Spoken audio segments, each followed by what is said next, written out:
ओम विष्णुपादाय कृष्णपृष्ठाय भूतले श्रीमते भक्तिवेदांत स्वामिनिति नामिनि नमस्ते सरस्वती देवे गौरवाणी प्रचारिणे निर्विशेष शून्यवादी पाश्चात्य देशतारिणे जय श्री कृष्ण चैतन्य प्रभु नित्यानंद श्री अद्वैत गदाधरा श्रीवासादि गौरभक्तवृंदा हरे Krishna Krishna Krishna Hare Hare Hare Ram Ram Ram Hare Hare. So I want to start with a famous shloka that we all are aware from Bhagavad Gita, which is 9.26. It says, the shloka says, Patram pushpam phalam toyam yo me bhaktya prayachati tadaham bhakti upahartam ashnami prayatatmana. So we know this very famous shloka of Bhagavad Gita, which where Prabhupada translates. It has like, if one offers me with love and devotion a leaf, a flower, a fruit, or water, I will accept it. So here in the purport, if you read here, Srila Prabhupada mentions here the first word that comes is patram. So which actually Prabhupada mentions that this patram word patram very specifically refers to the tulsi. So so he says that actually if you see that patram can be anything for the Lord. It can be bel patta, or it can be even a banana leaf which Sridhar Kulavecha had offered to the Lord. But specifically Krishna says, even in Srimad Bhagavatam and in many scriptures, many Puranas, the patram actually refers to the Tulsi Devi. So for all the devotees of ISKCON, those who follow Gaudiya Vaishnavism, so we regard Tulsi and we give her a very great respect as a greatest devotee of Krishna. So actually in all our offerings, all our items have the Tulsi leaves. In fact, our day starts with Tulsi Puja. So we have this Tulsi Shaligrama Vivaha also, which we celebrate in our temples. So there is so much love and respect and honor that we give to this Tulsi Devi. So also, in fact, we know that even Vrinda or Tulsi, she's so great that the whole land of Sri Krishna's pastimes is not called as Krishna one or Radharani one, though it is meant for the pleasure of Radharani and Krishna, where the pastimes takes place of Krishna's pastimes and Radharani's pastimes takes place there. But that forest is not considered as, is not called by the name Krishna one or Radharani one, but it is called as Vrindavan, and she is present everywhere throughout the Brajbhumi, and she is the presiding deity of Vrindavan as well. So she is such a very special personality, especially for the devotees. And for the rest of 1 hour, we dedicate our time in glorifying and hearing about the life of Tulsi Devi, so that devotees who already know about the Tulsi Maharani will develop much more understanding and regard and appreciate Tulsi Devi and develop more devotional sentiments towards her. So the story of appearance of Tulsi Devi starts as follows.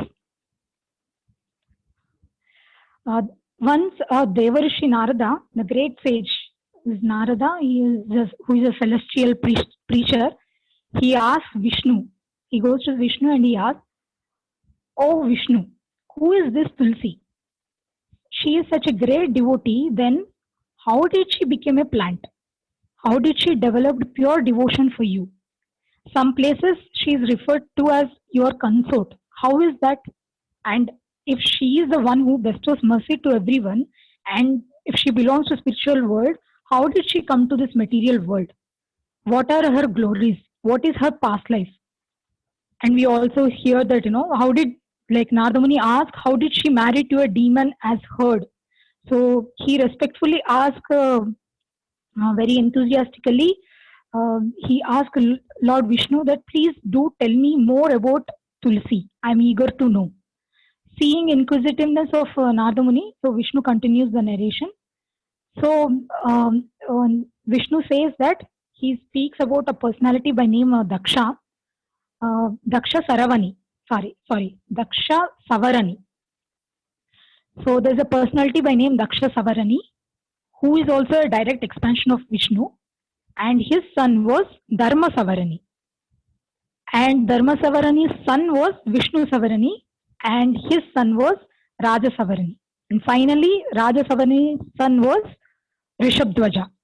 So, except for Rishabdwaja, the other four names which I took, Daksha Savarani, Dharma Savarani, Vishnu Savarani, and Raja Savarani, they were all actually very virtuous and servants of Sri Vishnu.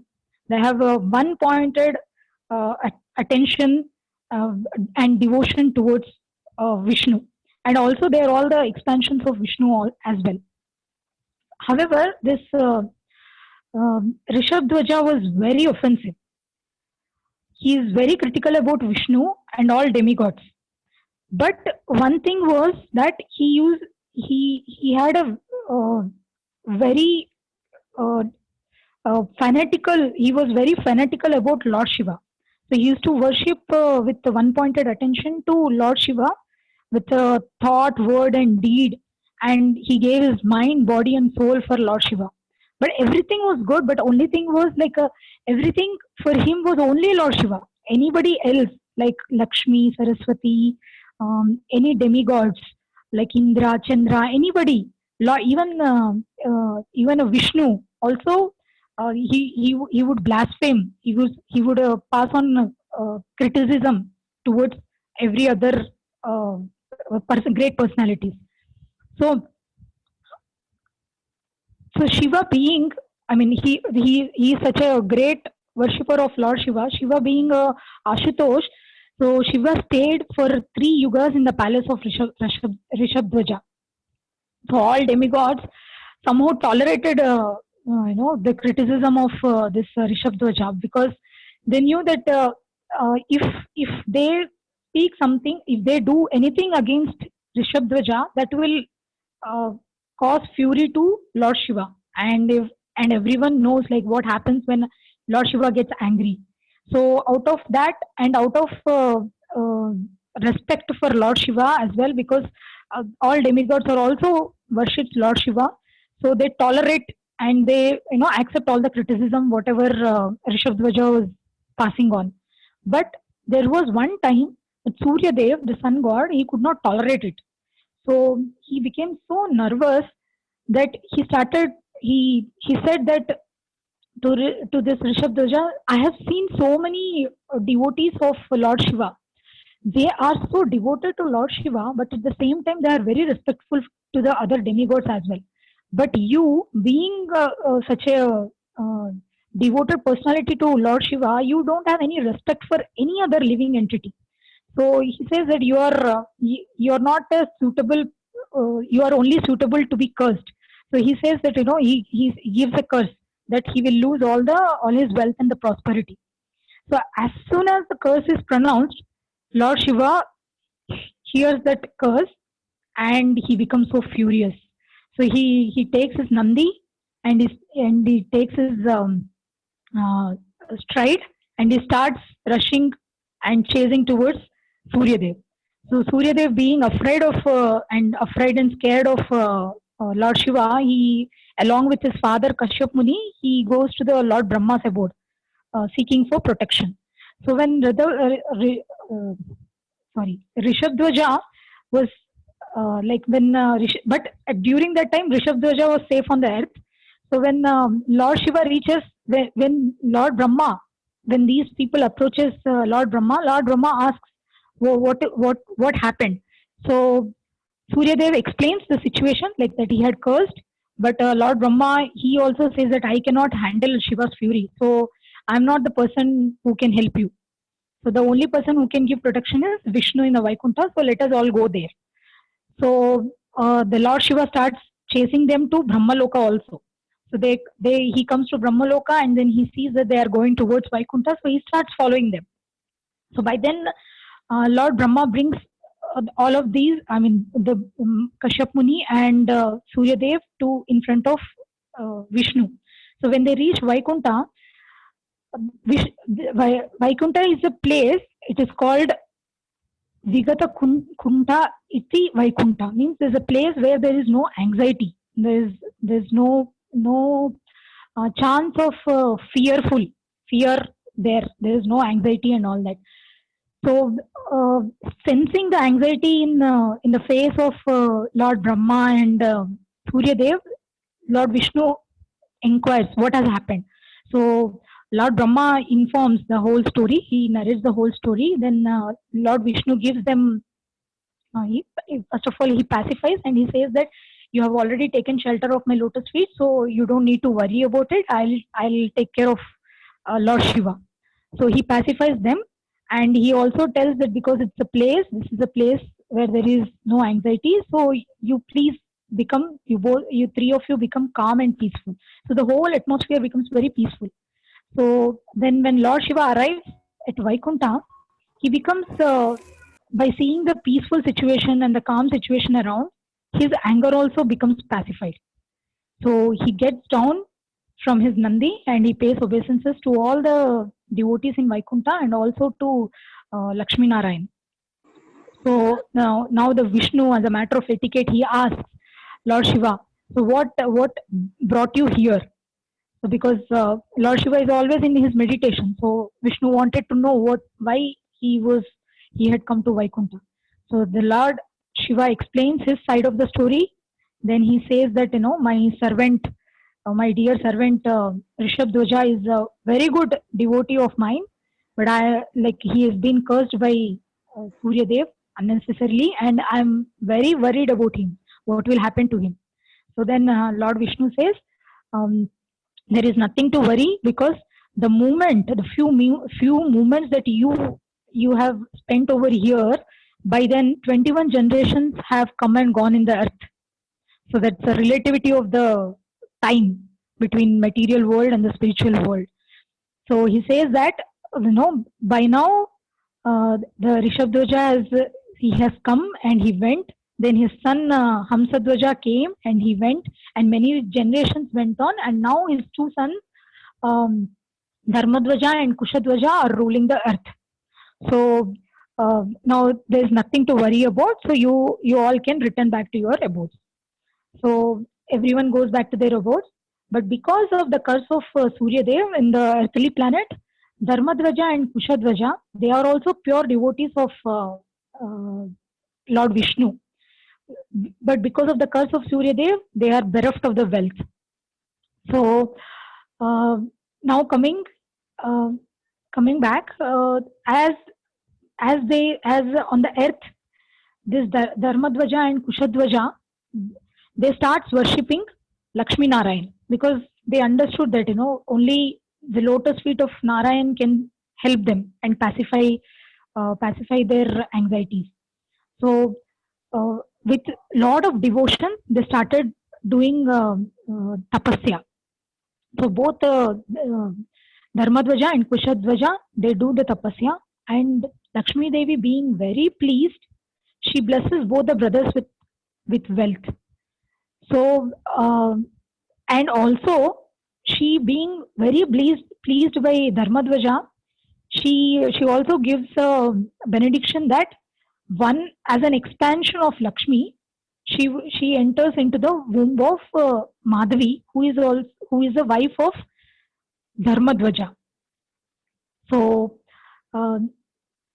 this expansion of Lakshmi is also, some of the scriptures says this Lakshmi is also a partial expansion and also eternal partial expansion of Radharani.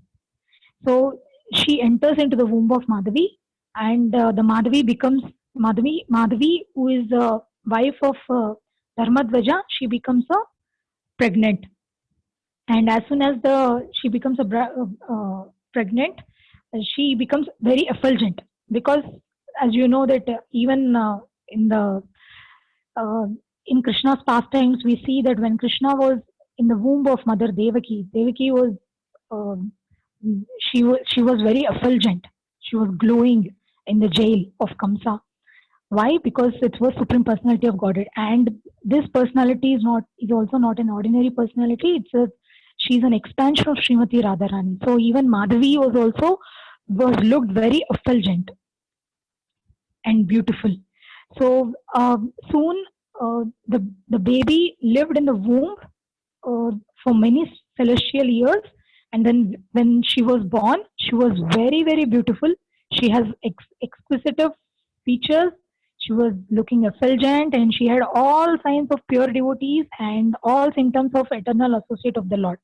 So seeing this all sages, seeing her beauty and all these features of the baby, the sages who came to see her, they said that she is unparalleled. She doesn't have match. She has no match. So that's why, therefore, she should be called or named as Tulsi. So she's been named Tulsi. So that's how the Tulsi Maharani comes here in this material world.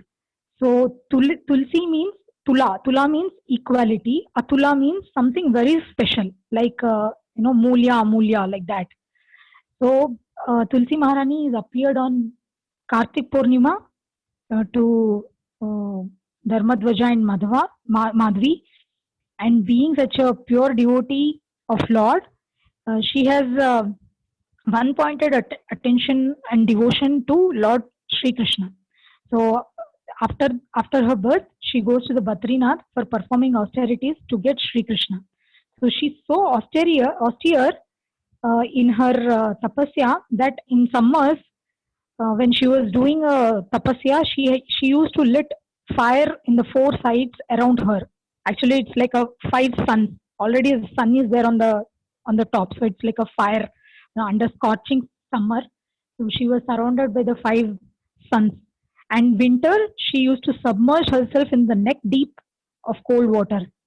So she did all such severe austerities just to get Krishna. So it is said that first 10,000 she ate only fruits and roots, and the next 20,000 she ate dry leaves which naturally fell on the ground, and then after that 40 years she just lived by breathing air, and then next 1,000 years, 10,000 years, she started meditating on one leg with her mind fixed on Supreme Lord. So. Fortunately, so she has to do such a severe tapasya to get the grace of Krishna. But fortunately for us, in Kali Yuga, we don't need to do such kind of austerities. For us, the only austerity that we should perform is the chanting of the holy name, Hare Krishna Mahamantra. So when she was doing such severe austerities, the Brahma, pleased by her tapasya, he gives his audience to her. And then Tulsi Devi introduces herself to Lord Brahma as an associate of Krishna. So she narrates what happened in the spiritual world, her past life. She explains to Brahmaji. So what she explains is, like, she says that once she's dancing with Krishna in the Rasa dance in Ras Leela. So while she was dancing, by the touch of Krishna, she becomes very ecstatic, and because of that ecstasy, she develops such a spiritual bliss that she faints next to Krishna. So the Krishna has to embrace Tulsi, and at the moment when she was being embraced, Radharani comes there, and seeing this, because Radharani is very possessive of Krishna, she curses Tulsi to be born in the material world. So Tulsi, realizing the curse from Radharani, she begs mercy of Radharani, and she falls at the feet of Krishna. But Krishna tells Tulsi Maharani that just follow the instructions of Radharani, because and go to the material world, because by the there is always auspiciousness is involved in the curse of great souls like Srimati Radharani. So it's one of the lessons that if any, we have seen in scriptures in many pastimes that whenever any great soul curses somebody, it's always for a beneficial of that person. Like we have seen even in the, we see in Gajendra Moksha story also, that he's been cursed by Parvati, but it is for his own deliverance. So Krishna explains that to Tulsi Maharani that she need not worry about the curse, because he says that if you follow the instruction of Radharani and come to the material world, by the blessings of Brahma, at the end of her life, she will get married to Narayana, who is also an expansion, his own expansion, and uh, and then finally she will attain Krishna. Uh, Again, she will come back to the spiritual world. So, following this story, Tulsi tells Brahma that I did all this tapasya just to please Krishna, and because Krishna told me to uh, do this tapasya to get married to Narayan, so please give me a boon so that I can marry Narayan. So Brahma relates another story to Tulsi Maharani. So he says that how just like Tulsi is an eternal associate and cursed by Srimati Radharani, there is another personality, Krishna's friend by name Sudama. He was also cursed by Srimati Radharani to be born as a demon on the earth. So Brahma said that Sudama in spiritual world has some liking towards Tulsi, but he could not express his emotions in the spiritual world because of fear of Radharani. So now in the material world, after the curse, when he has become a demon, when he is in material world, now he is doing a tapasya to get Tulsi as his wife. So Brahma instructs Tulsi Maharani that marry this personality by name Shankachuda. So by the will of the providence, eventually you will marry Narayan also, and then later you will go back to the spiritual world. But Tulsi confesses, it's such a beautiful narration here, that Tulsi confesses to Lord Brahma that, see, I don't like four-handed Narayan. Actually, who is my Ishtadev? My Ishtadev in the heart is, my heart is fully attracted only to the two-handed Krishna. So what is the use of seeing Narayan, without flute? So I'm more attracted to Krishna, but because Krishna told me to do tapasya to get Narayan as my husband, so therefore I'm praying for Narayan. But actually, my heart is with Krishna. So seeing the pure-hearted feelings of Tulsi, Brahma initiated Tulsi by giving her 16-letter word Radha mantra.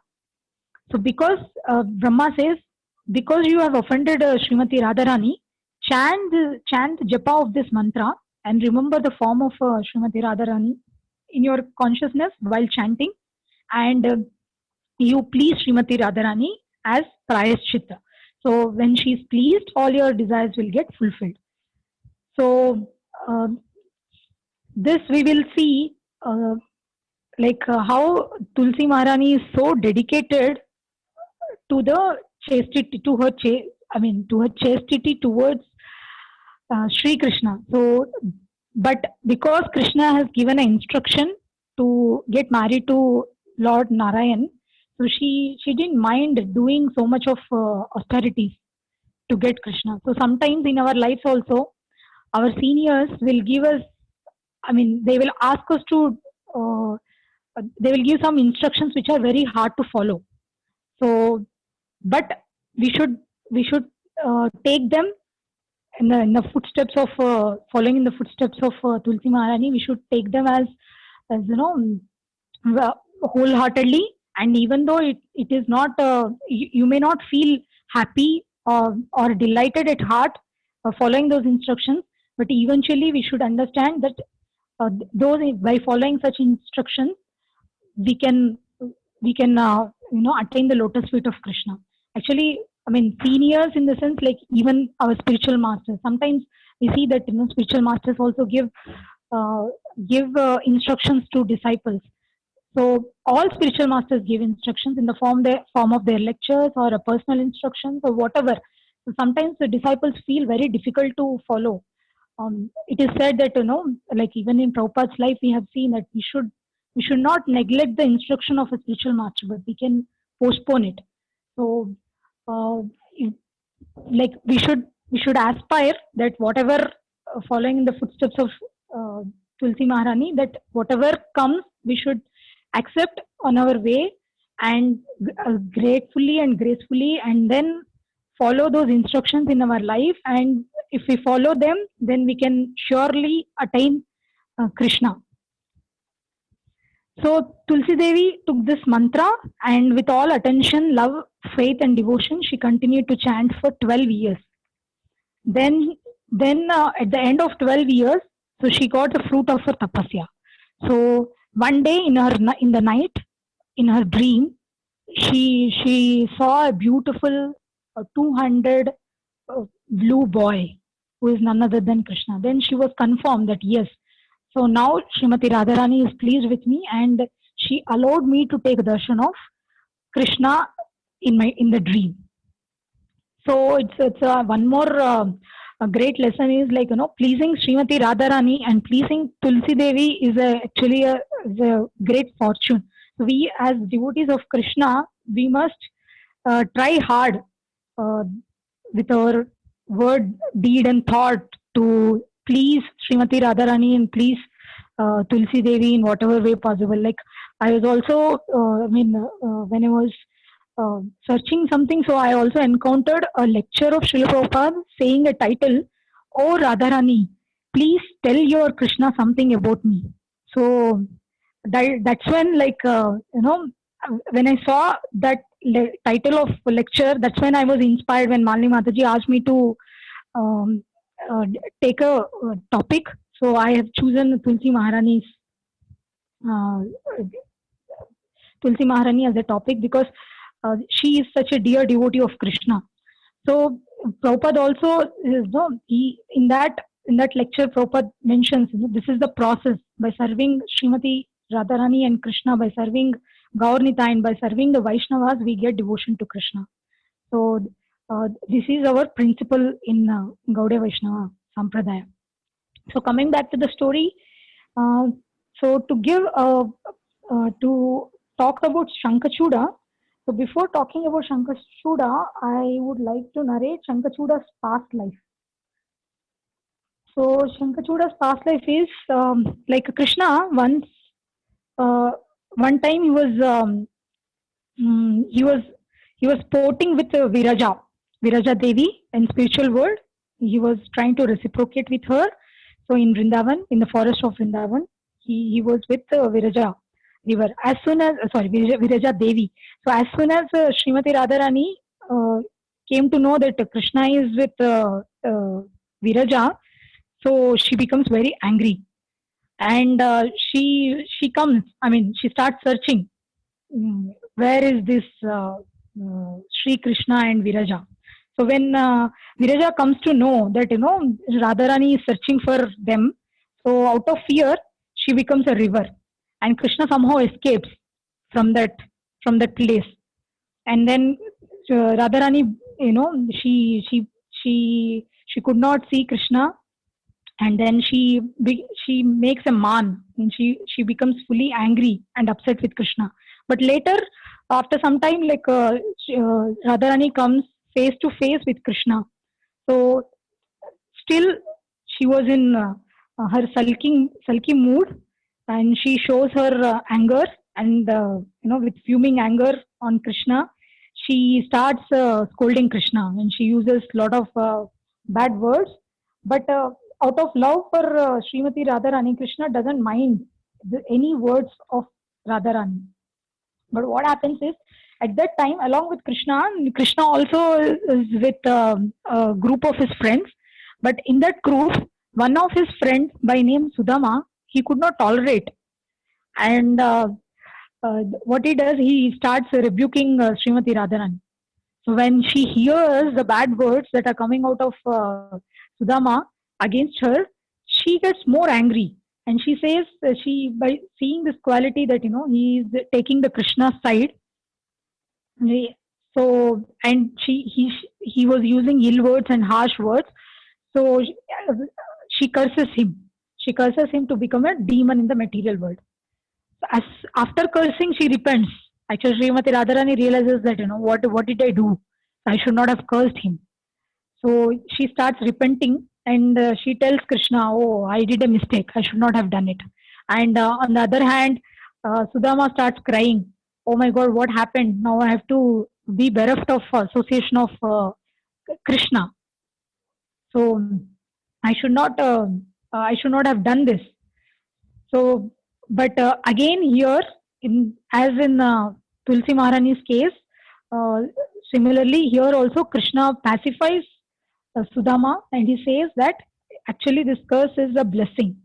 So eventually, like he instructs him to go to material world and to become a demon, and he says that you will again at the end of the life you will come back to me. So then Sudama leaves that material world. He comes to he leaves the spiritual world and comes to the material world. So now in the material world, the Brahma has a son by name Marichi, who is a Prajapati. So this Marichi has a son by name Kashyapa, and we have, I mean, another Prajapati. There is another Prajapati by name Daksha, and he has 13 daughters. So all these 13 daughters of Daksha Prajapati were given in marriage to uh, Marichi's son Kashyap, who is also again Marichi, who is also another Daksha Prajapati, to his son Kashyap Muni. So all these 13 daughters were given in marriage. So one of the names of these 13 daughters is Dhanu. So she is very chaste lady and very beautiful also. She begets a daughter called Viprachitti. And Viprachitti is very charismatic and very powerful and also very chaste woman. She begets a son by name Damba. And Damba is very, very self-controlled and very powerful person. But he had a problem. Damba had everything in his life except for son. So he doesn't have any son. So he goes to Pushkar and he chants names of Krishna.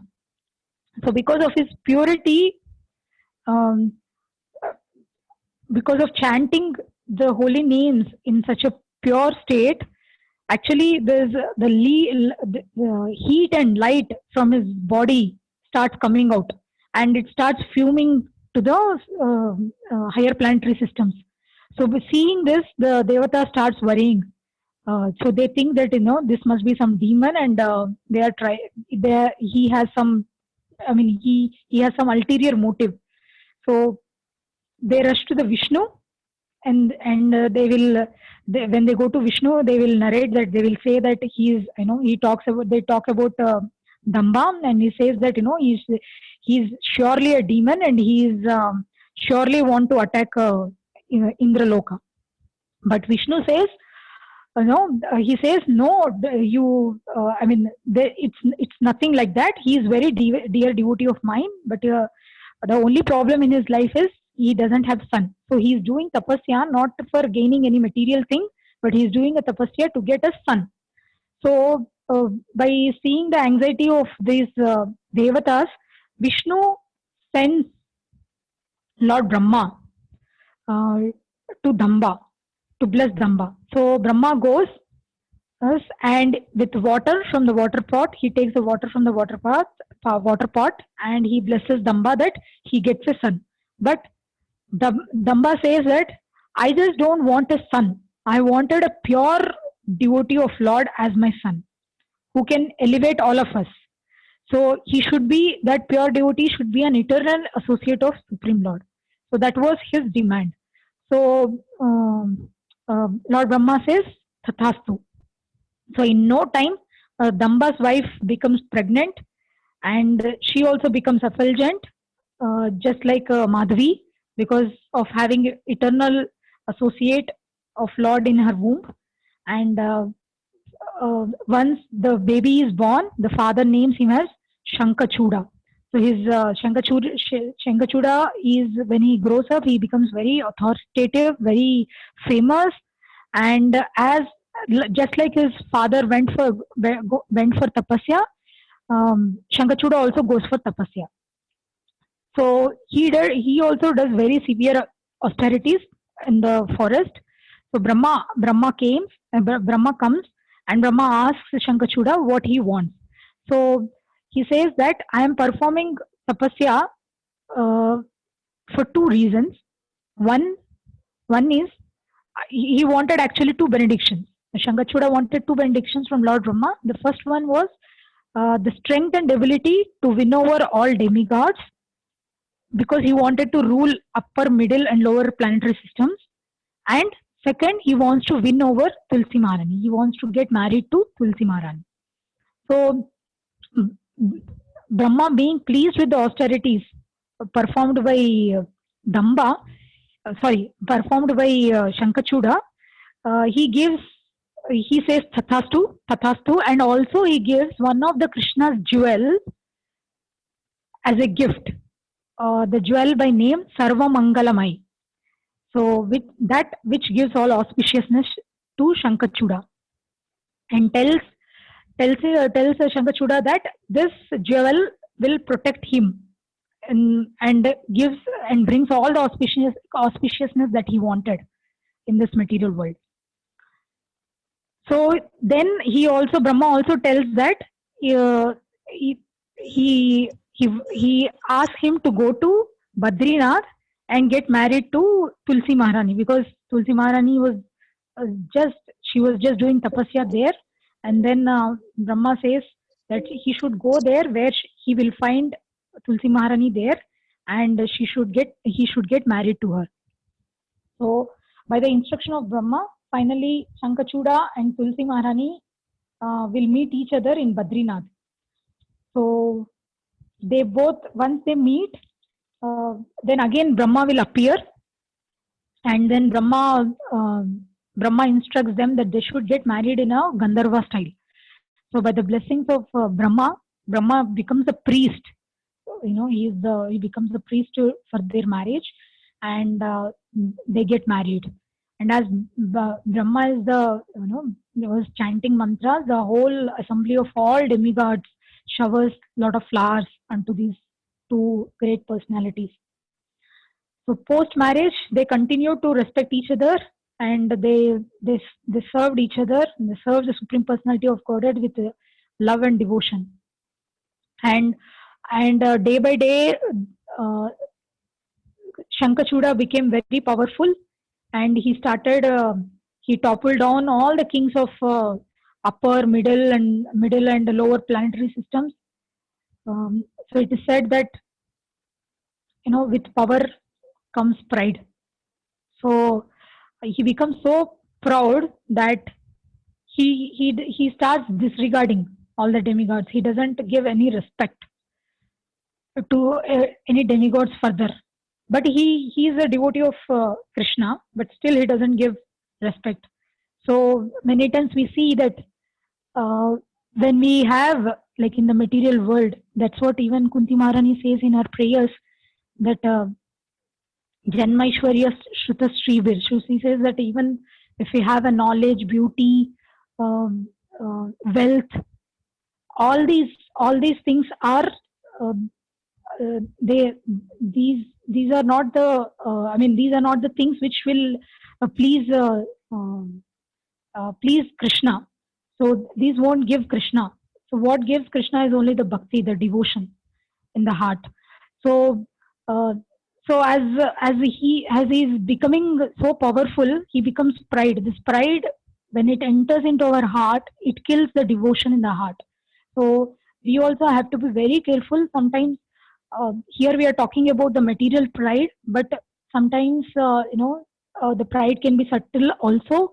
That when in the spiritual life, when we see that many of us, like when we get some kind of glorification or some kind of appreciation, when we are rendering some services, so we may also fall into this pit of pride, and we should be very watchful.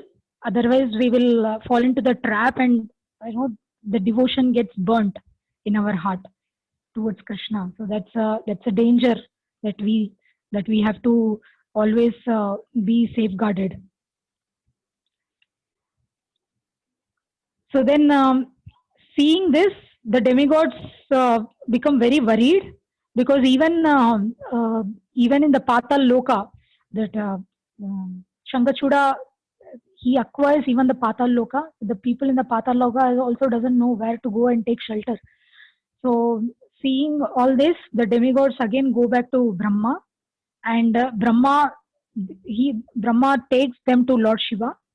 So Lord Shiva, Brahma, and all of the demigods, they all go to Vaikuntha again, and then they explain the situation.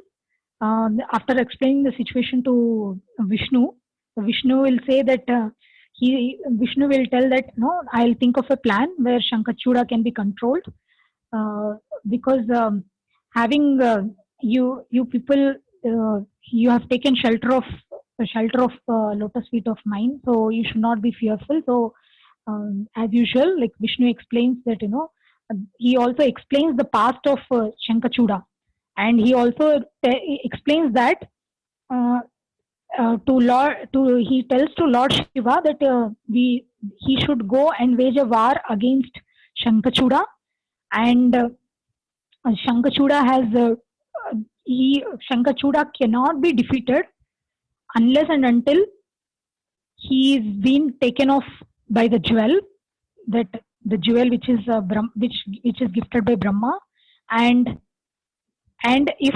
the chastity of her wife is lost. So these are the two things. If the chastity of his wife is challenged, as well as when the amulet is being removed from Shankachuda, then only he can be defeated. Until that, Shankachuda will be he will be very powerful. So so Lord Shiva, he goes to a place. After listening from Vishnu, he goes to a place. He goes to the banks of Chandrabhaga river, and he sits under a fig tree and he starts doing tapasya. He does this tapasya for many years, contemplating on how to rectify and purify the consciousness of Shankachuda.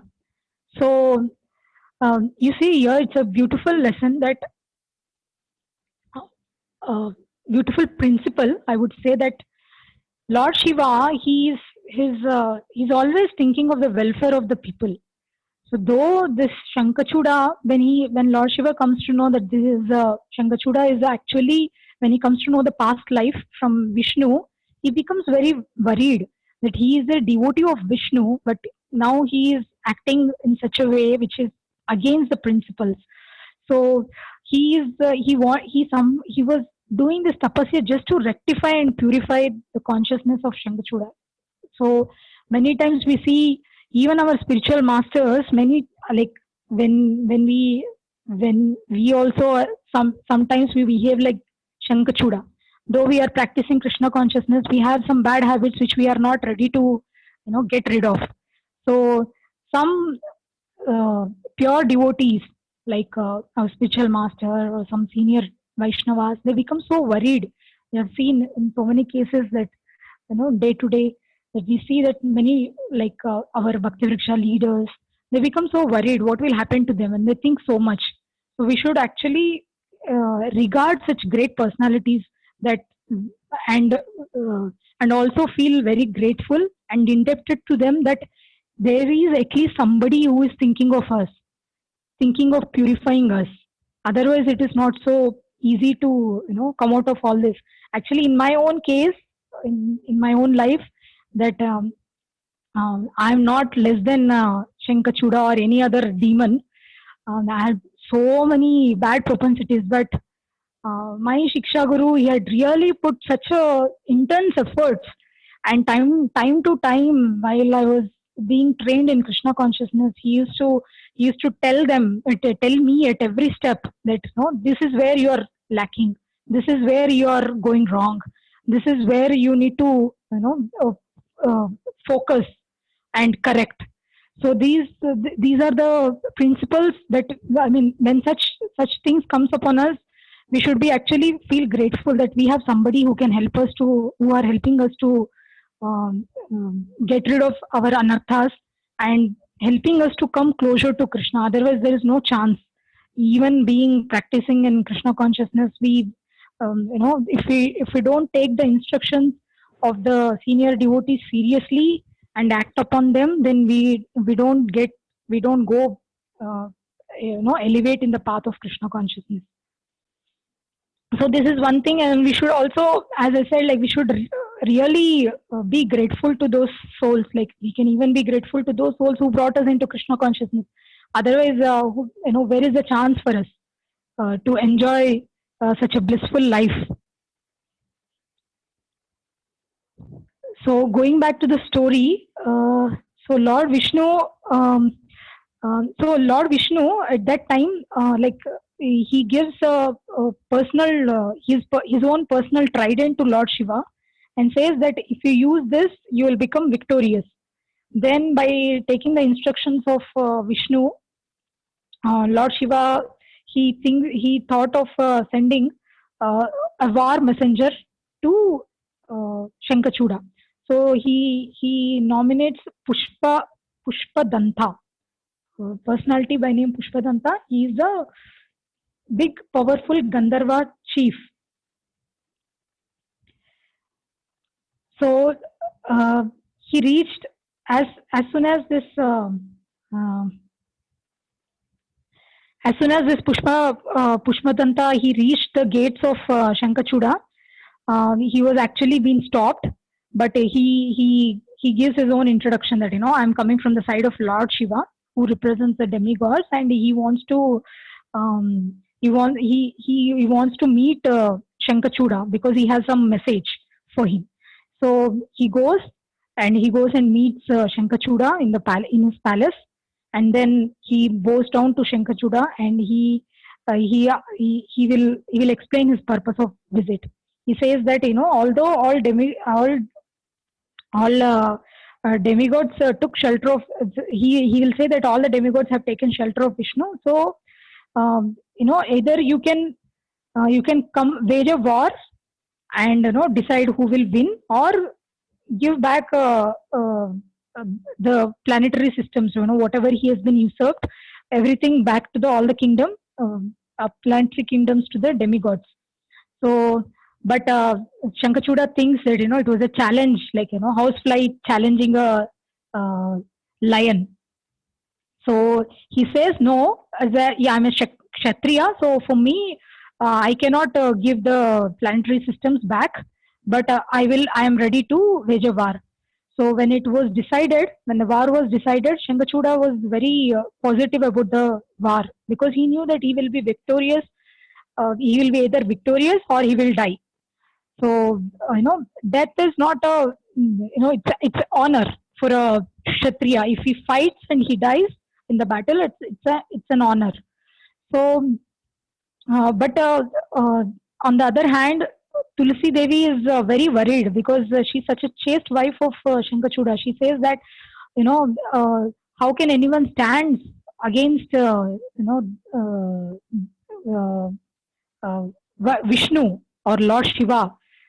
They are so powerful, and how is it possible that we can win? We will also be washed in the tides of time. So we cannot stand against the Supreme Lord. So Shankachuda pacifies her. He says like it is an integral, it is known that he again gives a philosophy, a very good philosophy. He explains to her that a person who is born, taken birth, has to die one day. So death is inevitable. So let me go and fight. If and he also explains that as Brahma has narrated, that even if I die, you will be protected, because you are destined to get married to Lord Vishnu, and after that you will go back to the spiritual world. So he says that you will be still all right, and let me go and fight. So he goes and fights. Shankachuda prepares himself mentally, physically, and emotionally, and he goes and he fights with Lord Lord Shiva. So it was a very fierce battle. So in the battle, where what happens was on the side of demigods there is goddess Kali, Kartikeya, and so many great personalities were had been there in the fight. So they were all fighting against him, but still Shankachuda was not defeated. He was not nobody could able to defeat. So then finally Lord Shiva comes face to face. So and Lord Shiva wants to, when he invokes the trident to kill Shankachuda, uh, an Akashavani comes, like, there's a divine sound is being heard, and she says that, don't kill him, because he cannot be killed unless and until that his amulet is being removed and his wife's chastity is challenged. So now Lord Shiva starts meditating, what to do. I cannot kill him with this trident now. So he starts meditating on how to remove this amulet and challenge Tulsi's chastity. So then Lord Vishnu appears. So Lord Vishnu comes, and he comes in the form of an old man who is very skinny, poor, like a hungry, thirsty person, and who is desperate. Like, he goes to the King Shankachuda. He goes to to Shankachuda, and he looks at him, and he asks, like, "Oh king, I need something from you." So when Shankachuda looked at this skinny man, so he feels very compassionate, because he looks so pitiable. So he says, this poor man, he says, "I'm a Brahmana, I need a help." So then he says, "Okay, you tell me what you want." He says, "First you promise me you will help me, then only I will ask you." Then he says, "No, I will give my life also for you. So you tell me what you want." So he asks, "I want that amulet, that kavacha what you have. So please give it to me." So Shankachuda, he just removes it and he gives it to that Brahmin. So the Brahmin wore that amulet, and he transforms himself as a Shankachuda, as a fake Shankachuda, and enters into his kingdom. So when he goes back to the kingdom, all the praja, they think that the Shankachuda came back with victorious. So he gets a royal reception there. And Tulsi also seeing him back, she's so happy to see her beloved husband. So she washes his feet and she gives some betel nuts to him, and then she feeds him a very good feast. And then at the end, she asked, "How was it possible that you can beat Lord Shiva? How is it possible you became victorious?" She wanted to know, so she inquires. So then Shankachuda tells that it so happened that the war was so furious, at both the sides. It was so fearful, and then everybody were knocking down from here, from this side, that side, and demigods became iron demigods become they became head to head, and we were almost ready to cut each other into pieces with the Lord Shiva. uh, uh, the Brahma came in between, and he said, like, he asked, "Let us make a peace." So he called for a peace. So then we decided that, okay, we will not fight anymore. So that's how the fight has ended. So after saying, when she hears this, she becomes so relieved, and she just embraces Shankachuda. So as soon as she embraces Shankachuda, this Shankachuda, the fake Shankachuda, is actually a Vishnu, but actual real Shankachuda is in the battlefield. So her chastity is destroyed. So what happens is, when the real Shankachuda was killed in the battlefield, on the other side in the battlefield, uh, as soon as the chastity of Tulsi Devi is being challenged, he the Lord Shiva, he throws the trident on the head of the Shankachuda. So as soon as he throws, the Shankachuda becomes ashes. He turns into ashes. His body turns into ashes, and his bones becomes. I mean, his bones breaks, and they fall off. They fall apart. So uh, I mean, because of her chastity, Tulsi Devi's chastity, she somehow feels, this. felt something wrong in her consciousness. So she gets a doubt and she just touches the lotus hands of Vishnu, who is in the form of Shankachuda with her. So she feels that no, these hands are not my husband's hands. So this is something else. He is some different personality. So then Tulsi asks, like, who are you? You are not Shankachuda. So you please show yourself. Who are you? So then Vishnu transforms, Shankachuda transforms into Vishnu. After seeing that, Tulsi becomes more angry. So she says, "Oh Vishnu, you became so heartless. You are not Shankachuda and you have cheated me like this. So your heart is like a stone. So this is not right, Vishnu. You have not done good thing with me." So she says, "I curse you to be a stone." So and she curses Vishnu. And she asks, "Why did you do that?" So Vishnu is, being transcendental, uh, plain. So he just smiles. He's so composed and calm. He smiles and he looks at Tulsi Devi with eyes of compassion, with the streams of mercy. He says that, "Oh Tulsi Devi, you have meditated so many years for me. I mean, to be my wife. And now, when the situation came, but you're not happy." So Vishnu says that when Shankachuda is present, in his presence, I cannot become your husband unless and until I remove your chastity. He also cannot be killed, and I also cannot marry you. So when she hears this, she still she still fumes with anger. But Vishnu advises her that, it has happened as per the Brahma's words. So it is supposed to happen, and it has happened that way. And then Vishnu advises Tulsi Maharani that she should give her body, as her very existence has been fulfilled. The purpose of coming onto the earth is completed. So he says that she should give up the body and go back to the spiritual world, to Goloka. So Vishnu says that, Vishnu accepts her curse to be a stone, but he says that, "Oh Tulsi, but when you would leave your body here, your body will become a Gandaki, and whatever um, uh, how many ever hairs are there on the body of Tulsi Maharani, um, it becomes that hair will transform into a Tulsi plant." So that's how the Tulsi plant in this material world has been uh, has come into existence.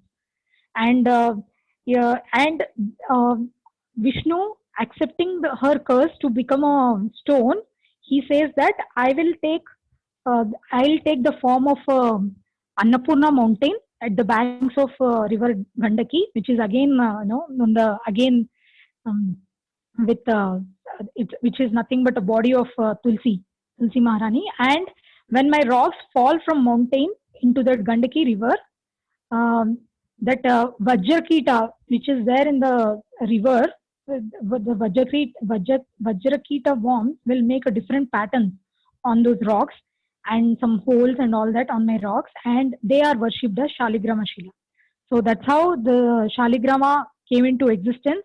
The Shaligrama is none other than Lord Vishnu, and he has to be worshipped along with Tulsi Maharani. So that's how Tulsi Shaligram Vivaha also we see that uh, Tulsi Devi Shaligram Shila is worshipped with Tulsi Maharani. So as soon as Tulsi became Gandaki river in material world and left the spiritual world, Vishnu also returns to Vaikunta, and Tulsi also returns to Vaikunta. So uh, she also gets the Tulsi Devi also gets a position in Vaikunta as well, along with the almost equal position of Lakshmi Devi. But in Lakshmi Devi doesn't have, I mean, Lakshmi Devi has been seeing how austere Tulsi Devi was. So she's very appreciative of Tulsi Devi and she doesn't see any fault in her. So she accepts Tulsi Devi also very gracefully in Vaikunta. But there is one person who becomes very envious of Tulsi in the Vaikunta, of course. We see that in Vaikunta there is no envy, no negative emotions.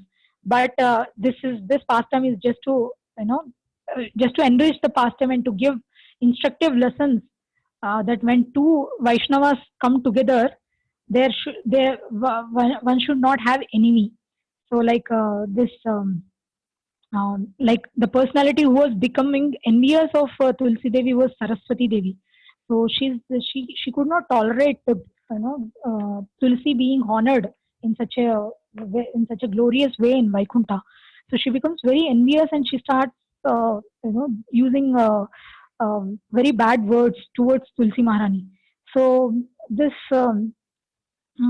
this uh, but Tulsi Maharani, being a very exalted Vaishnavi, um, she couldn't tolerate, and she just leaves the Vaikunta and she leaves that Vaikunta and she leaves the Lord Narayan also. So when Lord Narayan comes to know about this, he becomes very dejected. Narayan becomes very dejected, and he comes to a forest of Vrindavan and he starts meditating. And he cries from separation from Tulsi Devi, and he starts calling her names. So, Mataji, is it okay if I take another 10 minutes? Yes, Mataji, please carry on. Okay, so this is a very important section which I wanted to touch upon because it's about when Lord Narayan, he's exactly performing the activities which we perform in our temples. So uh, when Narayan comes to the forest of Vrindavan, he starts meditating on Tulsi and he cries from separation out of Tulsi Maharani, and he starts calling her names. He also offers lamps to her, and what names he calls?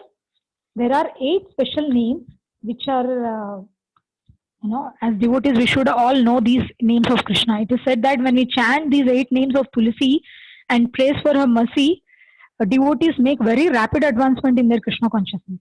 So, what are these names? They are Vrinda, Vrindavani, Vishwapujita, Nandini, Pushpasara, Tulsi, and Krishna Jivani. So, let's understand quickly the meanings of all these 8 names as explained by Vishnu. This Vrinda means oh Tulsi, you are always found in groups. So because Vrinda is like in a bunch, it comes in a bunches. So she's called as Vrinda. It's just like a we say that a Gaura Bhakta Vrinda, like a group. So that's why her name is called Vrinda, and she's called Vrindavani because she's the goddess of land of Vrindavan, which is king of all forests and pilgrimage. She's the presiding deity there. That's why she's called Vrindavani. And Vishnu Pujita, Vishwa means cosmic creation, Pujita means to worship. So she's been worshipped by everyone in this world, and she's supposed to be worshipped by everyone in this world. That's why she's called Vishwa Pujita. So Vishwa Pavani, she has ability, Tulsi Maharani has the ability to uplift whole cosmic manifestation. So anyone who worships her, she uplifts everybody's consciousness and brings them to the lotus feet of Krishna. So that's why she is called Vishwapavani. And Nandini because simply by her presence in a devotee's life, a devotee becomes very blissful. So offering Tulsi leaf to Krishna, if you offer Tulsi leaf to Krishna, Krishna also becomes very blissful. So act of offering Tulsi leaf to Krishna, even Tulsi Maharani also feels very blissful. So Bhakta and Bhagavan both are being pleased. Since she gives so much pleasure, she is called Nandini. And Pushpasara means like if you offer flower to Krishna, it's not complete unless you offer Tulsi leaf on the top. So Vishnu says that, oh Tulsi, you have the power to make anything inauspicious into auspicious. That's why if anything impure is there, that's like if you see that they bring so many unadulterated things in this material world, like adulterated stuff, like from the market, even vegetables and something from the ground, and so many times we many impure things we purify them by keeping a tulsi on top of it. So if on the flowers, if we keep a tulsi leaf and offer to Lord Krishna, it is for sure it's been accepted by Krishna. So that's why even when we offer bhoga to the Lord, we offer any fruits, anything that we offer to the Lord, we put a leaf, tulsi leaf, on the in the plate. on top of it, so that it is sure that Krishna accepts the offering. So that's why she's called Pushpasara. And Tulsi, because I already mentioned that there is nobody in the past, present, and the future, or anybody in a space of time and in any cosmic manifestation who can match her, who can be equal to her, or who can come close to her. So she's matchless. That's why she's called Tulsi. She's called Tulsi. So Krishna Jivani, because Krishna is her life and soul, and she's also called as and she's also no, Krishna is her life and soul, and also for life of Tulsi is Krishna. So it's like a two-way. Life of Krishna is Tulsi, and life of Tulsi is Krishna. So that's why she's called as Krishna Jivani. So when Vishnu starts calling all these names, then Tulsi Maharani immediately appears. So she comes and hearing the desperate call of Vishnu. So Tulsi Maharani appears, and Vishnu, then holding her hand, he takes her back to the spiritual world of Vaikuntha, and he reconciles with Saraswati. Then Saraswati understands her greatest position, and then she understands her mistake, and then she embraces Tulsi Maharani and glorifies Tulsi. So, and even at that point of time, even Vishnu glorifies Tulsi, that you are very dear to my heart. So those devotees who dedicated their life at the service of Tulsi, who worship Tulsi, who circumambulate Tulsi, who offers Tulsi, who offers water to Tulsi, who offers prayers to Tulsi, who offers arati to Tulsi, who sees Tulsi leaves, who speaks glories of Tulsi, who meditates upon Tulsi, such devotees will surely attain my lotus feet for sure. This is what is Lord Vishnu is giving the assurance for all of us. So on a practical note for devotees, we must be very careful while worshipping Srimati Radharani, Srimati Tulsi Maharani, and like it is said that in front of Tulsi Maharani, one should not speak a lie. So it is that if you speak a lie, you will go to the Kumbhi Paka for 14 lifetimes of Indra. So one should not we should not speak lies in front of senior devotees, or in front of deities, in front of acharyas, in front of spiritual masters, in front of Tulsi Maharani also. We should be very careful. And while we are worshipping to Tulsi Maharani also, we should be very careful.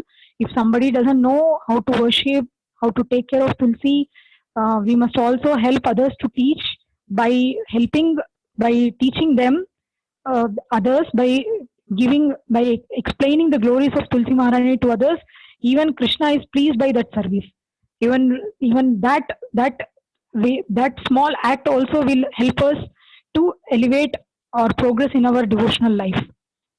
So it is said at the end that whoever hears this narration of Tulsi Maharani's appearance and her katha with faith and devotion gets health, wealth, and all material prosperity, and also guaranteed pure devotion to Krishna by the process of pure devotional service. Hare Krishna.